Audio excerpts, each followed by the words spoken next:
എറണാകുളം ജില്ലയിൽ കനത്ത മഴ തുടരുന്നു. ജില്ലയുടെ മലയോര മേഖലകളിലും തീരപ്രദേശങ്ങളിലും ജാഗ്രതാ മുന്നറിയിപ്പ് നൽകിയിട്ടുണ്ട്.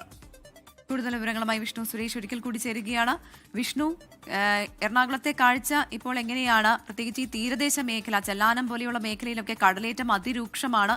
അതോടൊപ്പം തന്നെ എറണാകുളത്തെ മലയോര മേഖല, അവിടെയും ഇപ്പോൾ മഴയുടെ കാര്യത്തിൽ പുതിയ അപ്ഡേറ്റ്സ് വരുന്നുണ്ടോ? ശക്തമായ മഴ തന്നെയാണോ ഇപ്പോഴും?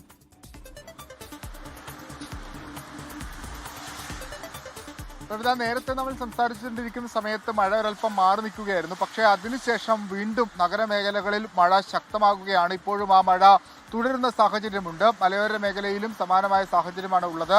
തീരദേശ മേഖലയിൽ നിലവിൽ ആശങ്കപ്പെടേണ്ട സാഹചര്യങ്ങളൊന്നും ഉണ്ടായിട്ടില്ല. കൃത്യമായ ജാഗ്രതാ നിർദ്ദേശങ്ങൾ നൽകിയിട്ടുണ്ട്. തീരദേശ മേഖലയെ സംബന്ധിച്ച് എറണാകുളത്ത് കണ്ണമാലി, അതോടൊപ്പം തന്നെ ഇടവനക്കാട് മേഖലകളിലാണ് സാധാരണഗതിയിൽ കടലടിച്ച് കയറാറുള്ളത്. പക്ഷേ നിലവിൽ അത്തരം കേസുകളൊന്നും അല്ലെങ്കിൽ അത്തരം സാഹചര്യങ്ങളൊന്നും റിപ്പോർട്ട് ചെയ്യപ്പെട്ടില്ല. ഉച്ചയ്ക്ക് ശേഷമാണ് പൊതുവെ കടലുകയറ്റം രൂക്ഷമാകുന്ന സാഹചര്യം ഉണ്ടാകും വേലിയേറ്റ സമയത്ത്. അതുകൊണ്ട് അവിടെ അതുമായി ബന്ധപ്പെട്ട് സ്വീകരിക്കേണ്ട ജാഗ്രതാ നിർദ്ദേശങ്ങളൊക്കെ നൽകിയിട്ടുണ്ട്.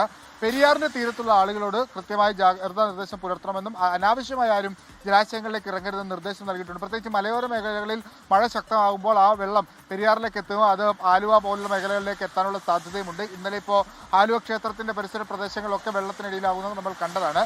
ഇന്നലെ രാത്രിയുമൊക്കെ അവിടെ മഴയുണ്ടായിരുന്നു. അപ്പോൾ ആ വെള്ളം ഒരു 4 മണിക്കൂറിനുള്ളിൽ തന്നെ ആലുവ മേഖലകളിലേക്ക് എത്താനുള്ള സാധ്യതയുണ്ട്. അതുകൊണ്ട് അത്തരം ജാഗ്രതാ നിർദ്ദേശങ്ങൾ ആ മേഖല കേന്ദ്രീകരിച്ചും നൽകിയിട്ടുണ്ട്.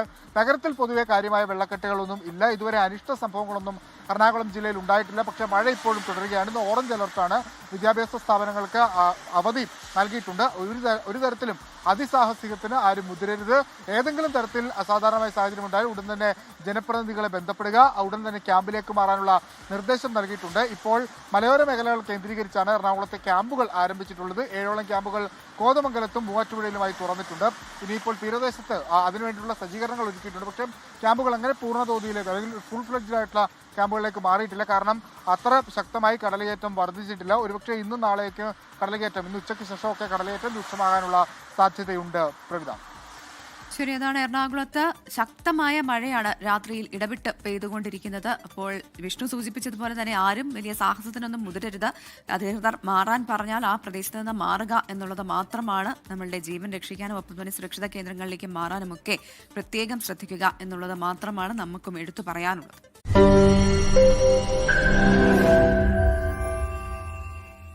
ലോകത്തെവിടെയായാലും ഏത് സമയത്തും 24 വാർത്തകളും ഓഗ്മെന്റഡ് റിയാലിറ്റി പാക്കേജുകളും എക്സ്പ്ലെയിനറുകളും വിശദമായി കാണാൻ ഞങ്ങളുടെ യൂട്യൂബ് ചാനൽ നിങ്ങൾക്ക് സബ്സ്ക്രൈബ് ചെയ്യാം.